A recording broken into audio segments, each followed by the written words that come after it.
Hi everyone, we are live on air for once again another monthly webinar where I'll be coaching two members of the Powerful Men's Group.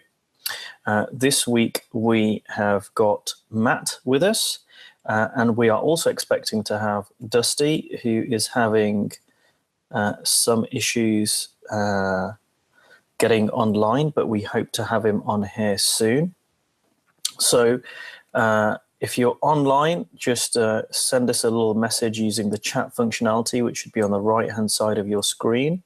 It's the first time I'm using my little new Chromebook, but it seems to be working fine to my delight. No issues whatsoever. So yes, do use the chat functionality down the side and say hello. If you've got any questions, if there's anything you want me particular to focus on, again, that's the place to leave any comments or thoughts or feedback. Hi, Richard. Nice to have you here. Hi, Niels. Good to see you as always. Glad to have you join the live session. The great thing about being live on air is that you do get to interact with us and make any comments or ask any further questions. If there's anything that I'm coaching the two guys today about that applies to you and you've got a follow-up question, please do use a chat functionality to kind of ask that question and follow up. Okay, so Matt, how are you doing today? Very good, thank you. Yeah, very good. And what did you want coaching on today? So I've been out of the corporate world for about a year on a sabbatical type adventure. And one of the reasons I needed to take that was because I felt, I guess, a little bit drained and in need of a break. And I think one of the reasons is that I allowed kind of work to take over my life quite a lot. So as I go back to work, looking for ways and methods and any advice really on how to, maintain a good work-life balance and try and keep work activities and thoughts within work time and make sure that I'm free to commit and have presence in my personal relationships and personal activities outside of work.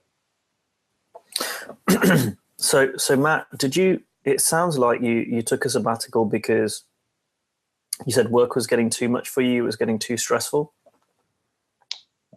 Yeah, I think it was one factor, but there were probably other factors as well. I kind of, had a feeling something wasn't quite right, and I wasn't really sure whether it was work or not. So I wanted to, have some time to reflect on things outside of work as well. But definitely, high levels of stress and, not really being able to unplug fully from it for an extended period of time was definitely a factor too. And so did it look like to you that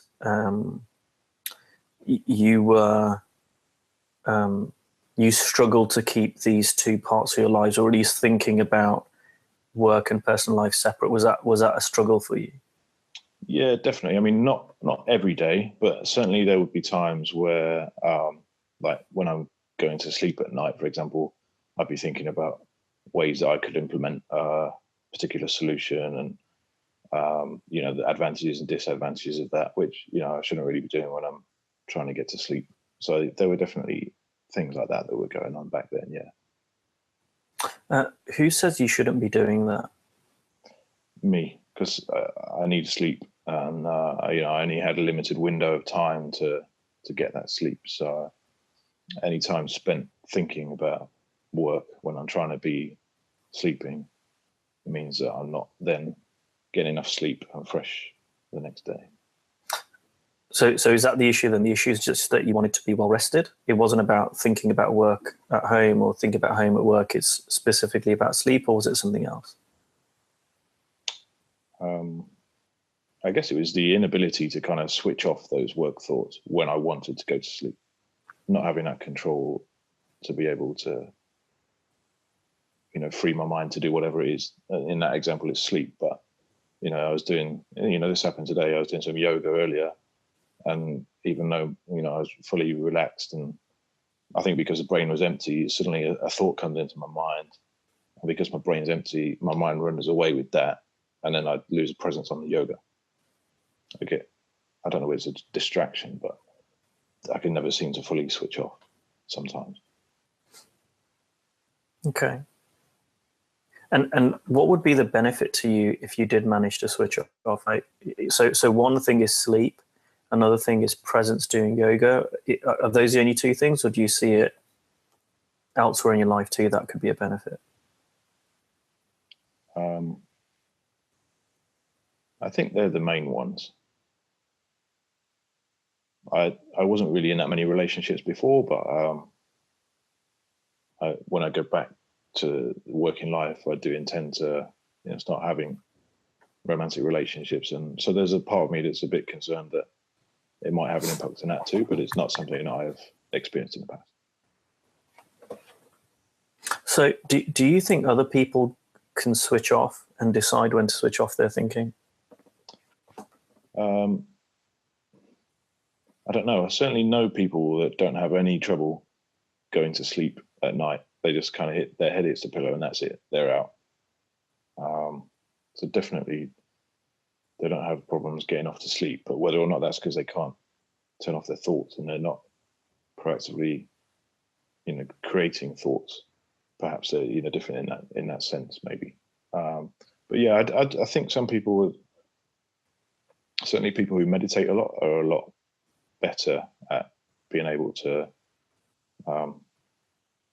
clear their mind of contamination and kind of get to a more clear headspace. And when you had this kind of really busy mind just before you were going to sleep, how did you cope with that? How did you deal with it? Or whether it worked or whether it didn't, what was your strategy for dealing with that? So certainly writing ideas down that I was thinking about so that I didn't have to worry then about not being able to remember it in the morning was one strategy.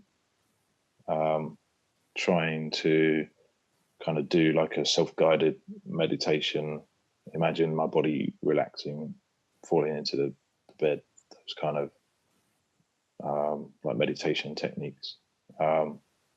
Just counting in my head, random, not sheep, but just numbers. Limited success with all of them.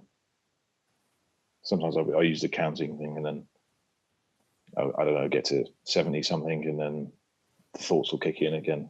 And then it's kind of like back to square one.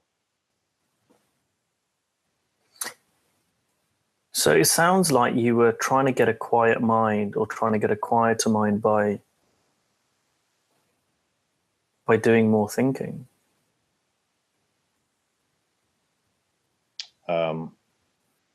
I don't know whether I agree with that. I guess by counting, to me, it doesn't seem like it's a challenging cognitive problem. It's something that's quite mundane and repetitive, and I hope would send me to sleep. But I guess to a degree, it's thinking in some sense. I understand it's not a challenging cognitive problem, but it sounds like it is. Like if you had no thoughts, if your mind was completely silent, you wouldn't count because you need to recall the numbers. Yeah. I don't know how to get to that state. Definitely.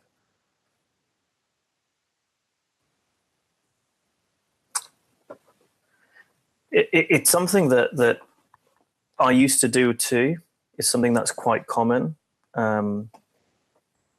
One of the things that I came across a long time ago now, 4.5 years ago, was I was trying to let go of a particular thought that I had about someone, and it was a repetitive thought, and I couldn't let go of it. And the harder I tried to let go of it, it would keep coming back. And then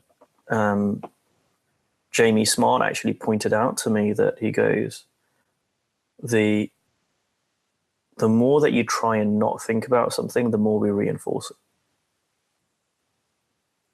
And people may have heard me say this before, so this is me being repetitive, but if I tell you right now, Matt, to not think of a pink elephant, it's really important that you don't think of a pink elephant. Whatever you do, you can think of anything you want, but do not think of a pink elephant. By pain of death, you must not think of a pink elephant. What have you got in your head? Yeah, I failed. Sorry. Right?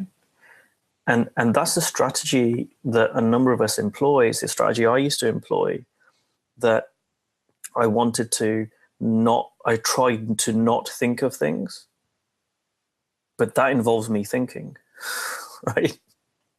And the more I tried to not think of something, the more I was actually reinforcing it. So I would say with counting even, and again, this is my opinion, chances are you fell asleep despite you counting, not because of it.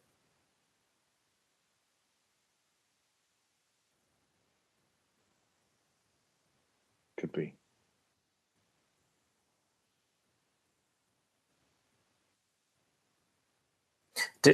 I'm going to ask you a question. Did it become more challenging for you as you were struggling to sleep and separate work, from your sleep time? The longer it went on, did it become more challenging? Yeah, because I guess the window of opportunity for sleep was getting smaller and smaller. So I was getting more and more frustrated by the fact that I wasn't going to sleep, and I knew that I needed sleep. And the longer it went on, the less I was going to get. Yeah. See, that doesn't, and the reason I ask was because that was my guess. It doesn't surprise me that the more you try and not think of something, the harder it is to not. Like I just said to you now, don't think of a pink elephant, and it's kind of in your head, but it'll probably leave. But if every day at 7:44, I had a conversation with you, went, Matt, don't think of a pink elephant, before very long, you're going to think about it before I even call you. And you'll think about it earlier and earlier, and then later and later after I've said it. And it just becomes, you create it, this construct, right? It's like, and I'm interested from the other people on this call, please tell me if you do anything differently to this, but I don't think most people go into bed and go, okay, let me empty my thoughts out of my head so that I may sleep. It's not a conscious process. They just sleep. And it sounds like you were struggling to sleep, and so you were trying to do a conscious process of emptying these thoughts out of your head, which no one does because it's unnecessary and it's unhelpful.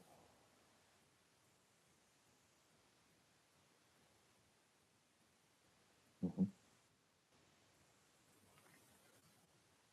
Do you tend to think a lot, just generally, Matt? Yeah, I massively overthink things. Yeah, I'm a bit of a perfectionist, so I try and think of all of the permutations. Yeah. How many thoughts do you have in a day? I wouldn't even know how to begin.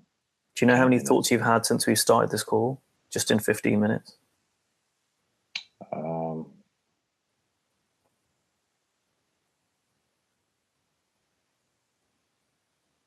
not sure. No. It's a lot, right? Yeah. Some scientist somewhere has I don't know how they work out these things, has said that apparently we have something like 60,000 thoughts a day. That's a lot, right? I don't know how they work that out, but on average, apparently you have 60,000 thoughts a day. If you had to empty out those 60,000 thoughts before you went to sleep, you'd never sleep. Now, when you're trying to not think, what you're actually doing is to those 60,000 thoughts that are whirling through your head, that most of them come and they go. They come in and then they leave. There's no conscious process. There's nothing you do about it. You don't need to meditate for that to happen. It just happens.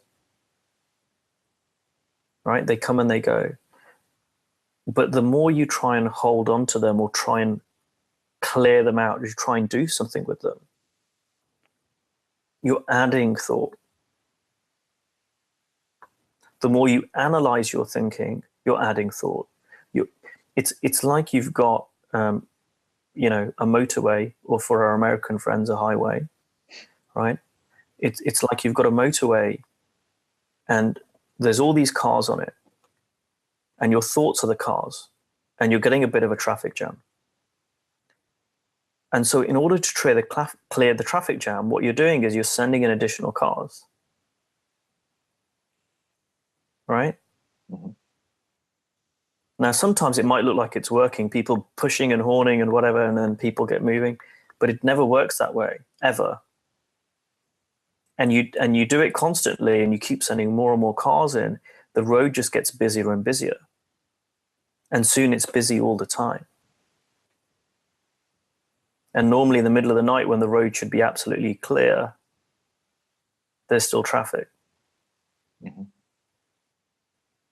So let me ask a question to you then. If you have thoughts in your head at that time of night, if you don't add thoughts to try and clear them out, do you go to sleep with those thoughts there, and then you wake up and maybe, or they are or not there again in the morning?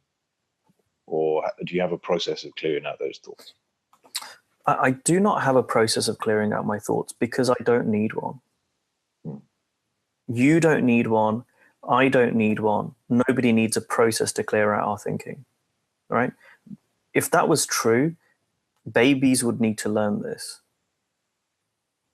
right? Do you know babies that overanalyze? I don't know. I guess not. Do you know stressed out babies that have a lot on their mind? No, they don't talk that much, though, do they, babies? Right, but you can kind of gauge, right? See, if we needed to learn a process to clear our minds, like if that was necessary, then that it would be that kids didn't know that, babies didn't know that, and we would learn it at a young age, and as we got older, we'd have better and better mental health. We'd have a clearer and clearer head. But it seems like to me it's the other way around. It seems like to me that kids seem to be really, really mentally healthy, and as they get older, they tend to get more and more mentally unhealthy or more stressed out as we turn into adults, more on our minds, more analytical. Would you agree with that?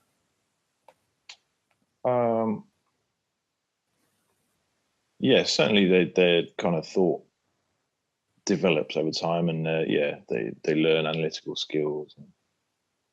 Definitely, they don't analyze things as much. Yeah, I agree with you on that. But in my head, I'm thinking, I know a lot of babies that don't go to sleep when they're meant to go to sleep as well. Yeah, but that's not because they've got stuff on their mind. No. I'm not a baby, but I'm guessing. I don't think it's because they're worried about the stock market or upset at their mother or anything else, right? It tends to be typically because they're uncomfortable, they've not been fed, right? Their nappy needs changing, or it's something physical. They've been up too late or something like that. Mm-hmm. It doesn't tend to be psychological issues, because if there were, we'd need baby psychologists to come and help them go to sleep every day.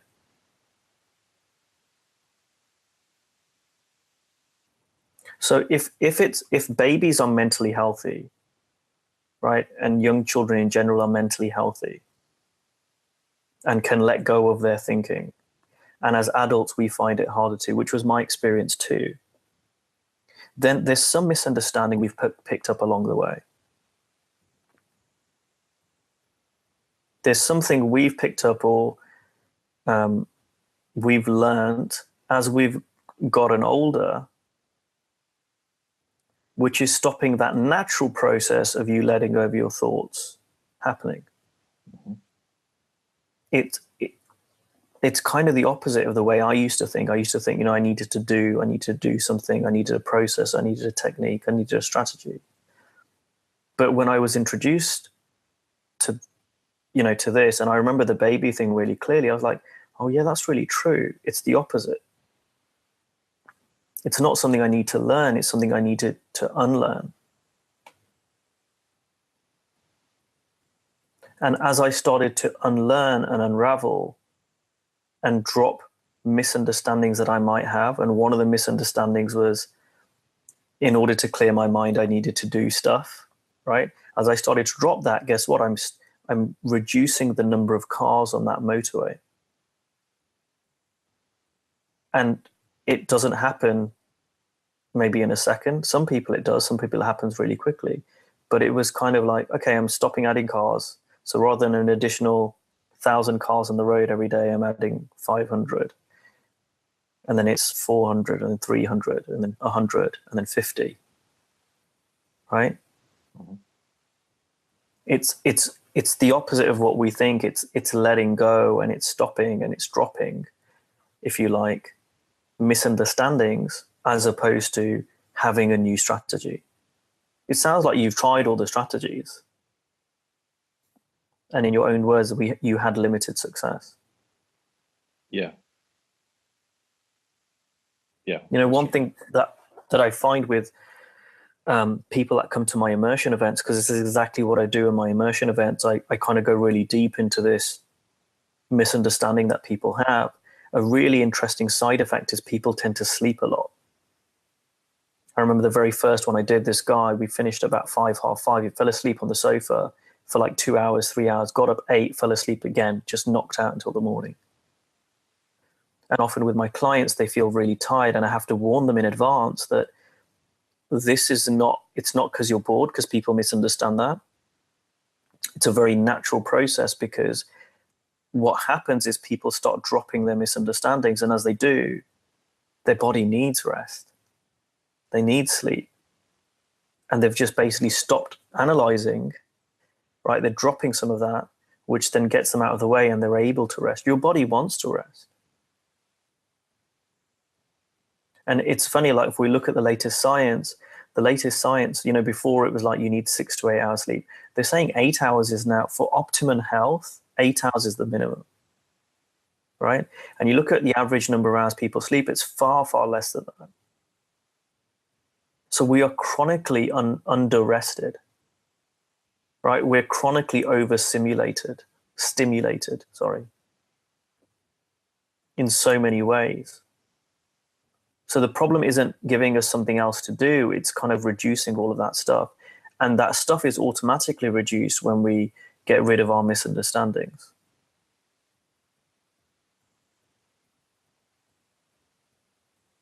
Right? I used to get stressed out at work, and then I'd be watching like TV programs like on one after the other. I'd be streaming them online, like watch one episode and then another episode. Like I'd be watching 3 hours of TV a night because I was stressed out and I wanted to let go of it. But then what would happen? I'd have all the thoughts from work come back, and I'd have all this thinking about all this stimulation I'd been receiving. I wasn't spending any time without that. And it was all based on misunderstanding, right? It's not that the TV was bad for me. It's not that the strategy was bad, even though it wasn't a great strategy. The strategy came about because I didn't understand how my mind worked. So it made sense to distract myself. That's often the best we can do. We move to distraction, right? So you distract yourself with numbers, or people do it with alcohol. Some people drink so they can sleep. Like it distracts them. Or some people will watch movies or do something else, right? The best that they can do as a distraction. But again, it's unnecessary. And we only use those strategies and techniques when we don't know any better.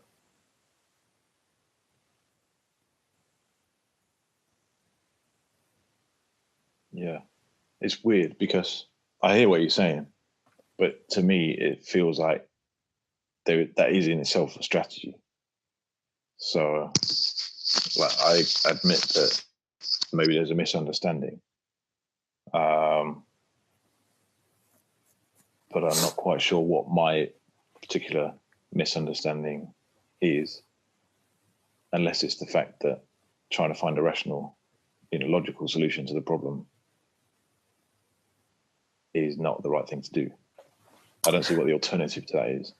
Well, I understand that what you're trying to do is is stop over analyzing, right? And stop spending so much time in your head. That's what it sounds like it sounds like what you're wanting.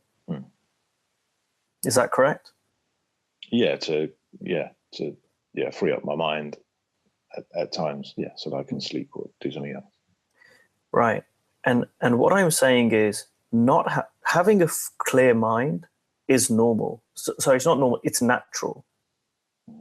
It's how our mind is designed. Right? So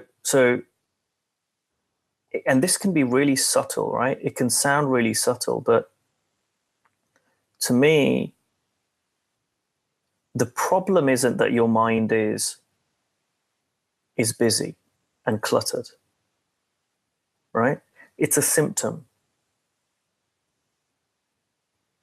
right? The busy mind that you have is a symptom of your misunderstanding of how the mind works, right? It's what a number of us call the outside in misunderstanding.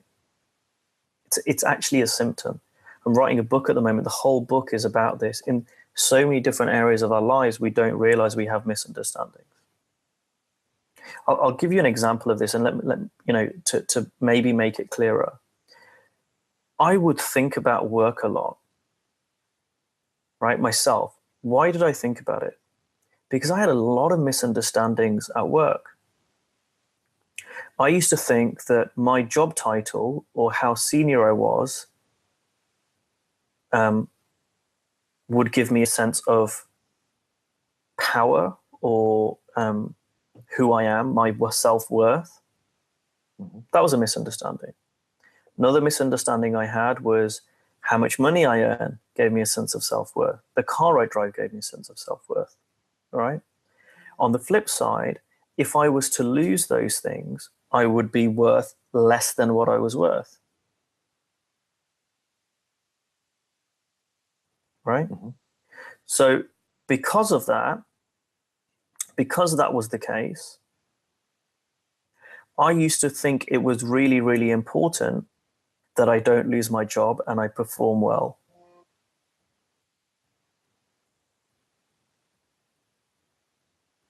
Now, that's not true.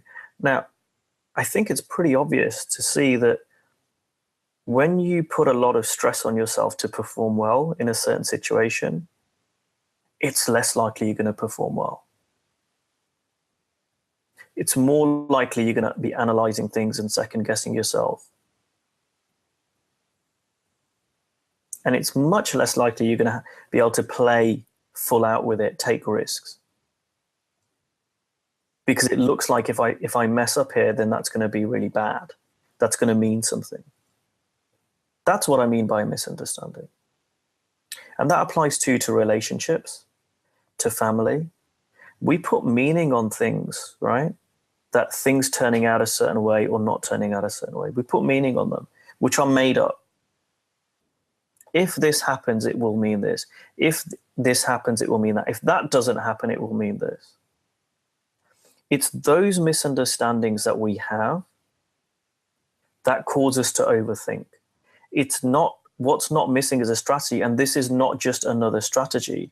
This, to me, is a difference between looking at the symptom and the cause.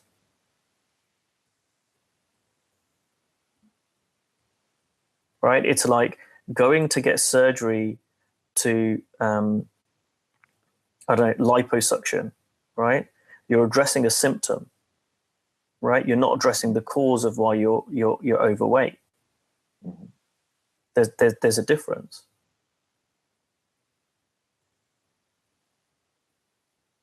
It's the same thing in this area. What I know, and I can't kind of go through all the background of it, we've got a very short amount of time, but what I know is that because the mind works perfectly, the mind is a perfect system, and I know that, and I've seen it time and time again, that if you are overanalyzing, to me, it's like you've come into a doctor's office, right? And you said, oh, my knee's hurting, right? And the doctor asks you a bunch of questions, and it's like, yes, every day I just like knee the wall. Like I just ram it as hard as I can into the wall, right? And the doctor's saying, okay, well, stop doing that. No, you don't understand that, right? My knee's hurting. It's not got nothing to do with the wall, right? And he's going, no, that's just a symptom. Your knee's just the symptom. That's not the real issue. That's not what's really going on. It's the same thing with you. Not sleeping is a symptom of overthinking, but overthinking is a symptom of misunderstanding about how the mind works. It's a symptom of misunderstanding how the outside, how the outside world affects your inner health, mental health, your inner self-worth, your inner confidence, right? And we've got tons of these. I mean, society's got tons of these, right? I had so many of them. If I have a beautiful girl on my arm, that will make me happier. It will mean that I'm more respected. It will mean that I'm more liked. Mm-hmm. I have greater self-worth. That's not true. All of that stuff is made up. All of it is untrue. But if you think that's true, then if you get into a relationship with a very good-looking girl, you're going to make sure really hard that you don't F it up. Right? So anytime she says something to you that you might be a bit dodgy, you're like overthinking it, like, oh, what did she say that for? Am I messing this up? Oh no, what will this mean? Etc. etc. These are all, that's a symptom. That overthinking would not happen if you didn't think that her being on your arm meant anything other than she's on your arm. This runs quite deep, So I don't know you very well, and I'm going to kind of go out on a limb a little bit because of time, but I'm guessing that there are a number of misunderstandings you've got in your life. And I'm not saying that in terms of judgment. I'm saying it as someone who was in exactly the same place. I was seen as the biggest overthinker out of all of my friends. And people would tell me I was an overthinker, but I never found a solution to it. In fact, the only time it changed was when I stopped trying to find a solution to it. And by accident, right, I started learning about how the mind worked, totally by accident. And then a few months later, I'm like, my mind is a lot quieter. Mm-hmm.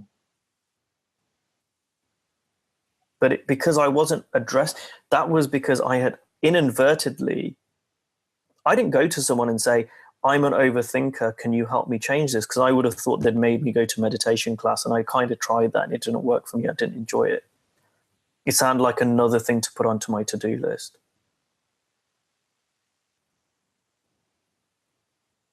So where did the revelation about how the mind works come from? Where could I go to get that enlightenment? So there are a number of us in the group who follow something called the 3 principles. Okay. So Greg Suki, who's on this and has, I don't know if you can see his comment on the side, he says, I've noticed a dramatic decrease in the number of conscious thoughts since learning about the principles, and he means the 3 principles. I don't have to calm my thinking down most of the time. It's become my normal state of being. Now, I am biased because I do this for a living. So I will put my hand up straight away and say, I'm biased, right? I'm going to suggest this. But I will tell you something. I had spent 10 or 11 years in the personal development world doing everything, including courses you have done, right? Which I know which is how we met. But I'd done meditation, I'd done Alexander technique, I had done image consultations, I'd hired coaches, I'd done trainings, I'd read books. I had done everything for 11 years, and it had been helpful to me. And the one thing that hadn't changed was my over-analytical mind. And it would keep coming up over time, like that was the thing that was holding me back. I was certainly not being called someone who had great presence about him. And for me, when I first started learning about these 3 principles, I didn't do it in terms of, oh, this is now going to be the thing that I use. It was like, okay, this is interesting, but it's just going to be one of those additional things that I learn about. And, I'll use it a little bit and use what works, discard the rest. And then what I started finding out over months and months was just how powerful it was and how much it changed everything in my life. You know, from my relationship with my family to actually meeting my wife, to doing a job that I've always wanted to do and loved, to thinking around money and making more money in different ways than I thought possible. Like, just every area of my life changed for the better, because I was finally addressing one of the biggest misunderstandings I had, the biggest true causes of my life not going as well as it could have done. Right. And this webinar is for the Powerful Men's Group. And the reason I call the Powerful Men's Group is because I wanted to be more powerful for so long in my life. What I didn't realize is I was powerful already, but I was just sabotaging myself through my misunderstandings. And as I've dropped those misunderstandings by being coached and going to trainings and all this stuff, and it's taken time, you know, I'm 4.5 years into my journey, and I help others with this too, is life just got better and better. And like, sometimes this is still a miracle to me that I'll just be sitting driving and I'm like, oh, my mind is totally empty right now. And I will sit there for 30 seconds later, not a single thought will come into my mind. That was impossible before. And I'm not sitting there with my legs crossed, you know, saying, you know, some chanting or something, right? I don't do it as a practice. Like, every day I have to meditate at this time. Look, if you do that and it works for you, more power to you. I am for whatever works for people. But I'm telling you, for me, I didn't even realize how loud my mind was until it quietened down. Like, I don't know if you've ever been in a room and there's a TV on or a radio on the background and it doesn't sound very loud, and then you switch it off and you're like, oh my God, that was, wow, like, it's palpable difference. That's what's going on in your head. Like, I'm guessing that there's my voice talking to you, and there's probably another voice in your head interpreting everything that I'm saying. Right? Because that's how loud that's how heavy your thinking is and your misunderstanding is. And I was the same.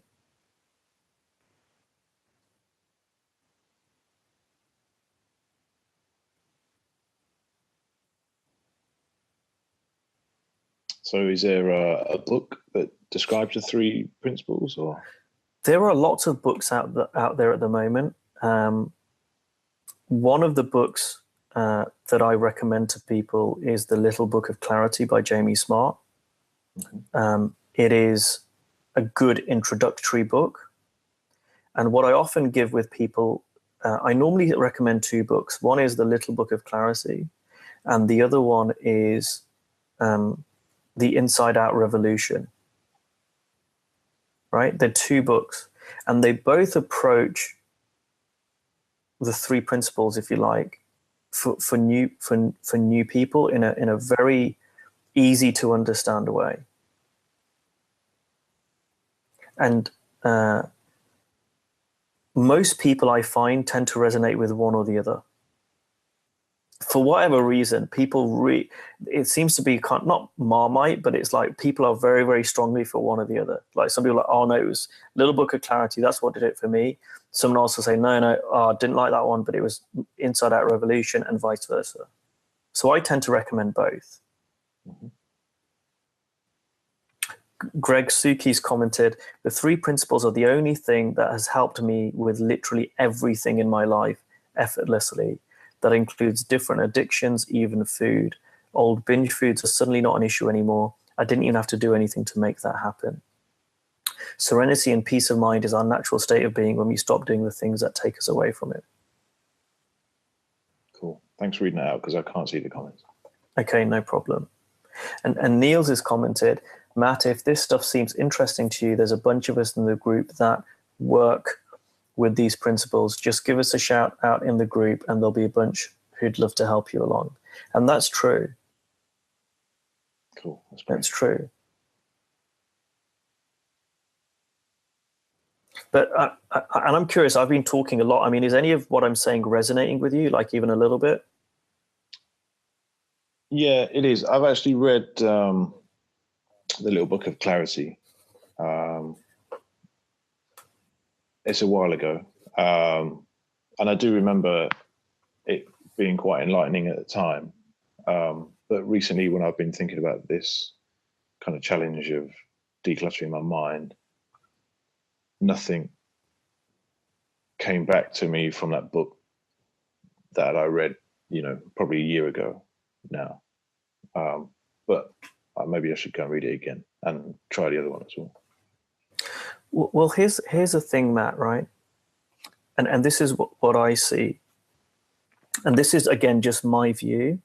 This is not necessarily the view of Jamie or anyone else. This is just me speaking from my own experience. And that is, we are surrounded by misunderstanding. I mean, literally all over the place. Like, you look at any advert will tell you if you buy their product, in essence, you're going to feel better. That's the essence of any advert, which is completely false. Yeah.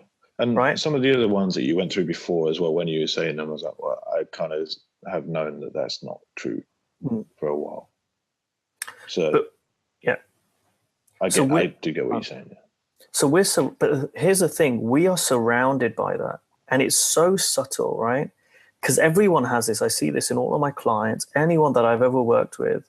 On one level, logically, you can see that what I'm saying makes sense. Right? On one level, like, okay, yeah, happiness is created from the inside. Oh, peace is inside. All of this stuff, right? It sounds really nice. It sounds maybe a bit woo-woo and new age and stuff that you've heard before, right? But there will be areas in your life, and probably a lot of areas in your life, where you're going to have misunderstandings, where this is invisible to you. It's a blind spot. So I've shared some of the ones that were mine. There were a whole load more, but we've all got these blind spots. Now, not everyone says this. I say this because we're living surrounded by these misunderstandings. And how old are you, Matt? 33. Right. So for 33 years, you've been living in a world where everyone's been pointing to these misunderstandings, as in like they live in these misunderstandings, right? Innocently, parents will say, get a good job because then you'll be secure. No, jobs don't make you feel secure or insecure, and they don't guarantee anything, right? Your grandma telling you need to settle down and find a good woman or you're going to be unhappy, right? It's innocent. None of this stuff is true, right? None of it's true. So reading one book one time, it might kind of have some small impact.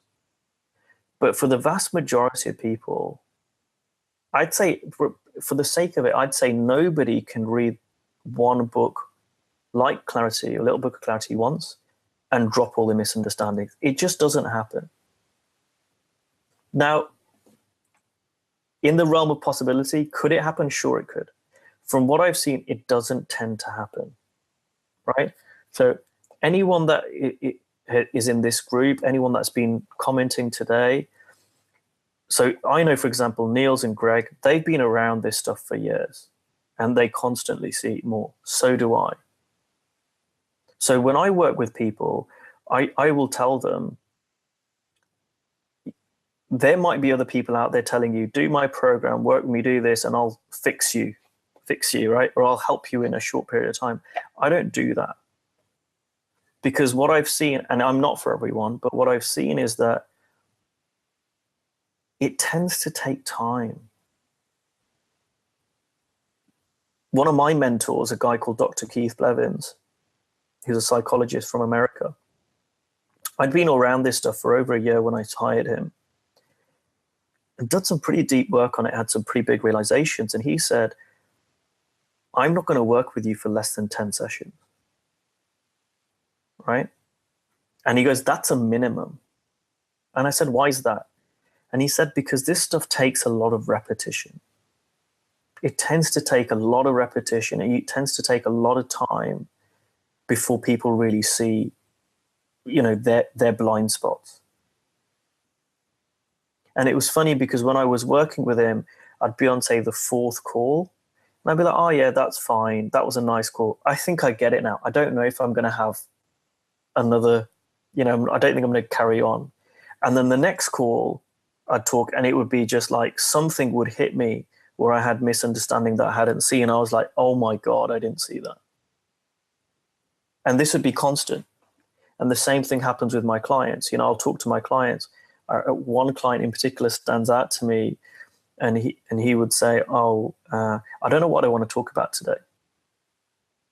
And it would be like the biggest shift for him on that call, because we don't see what we don't see.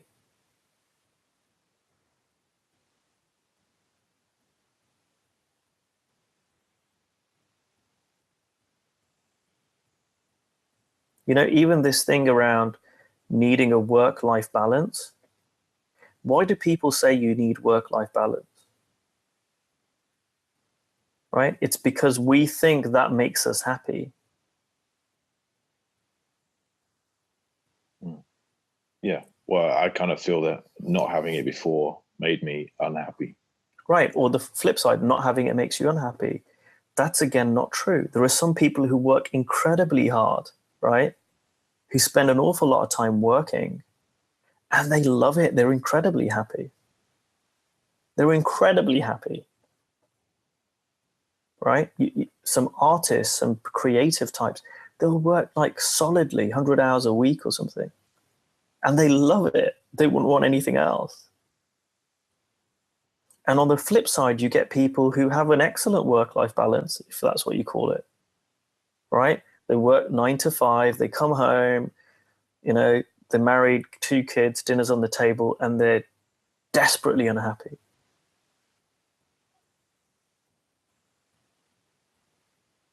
And that's so subtle, right? It's such a subtle thing. It seems so harmless.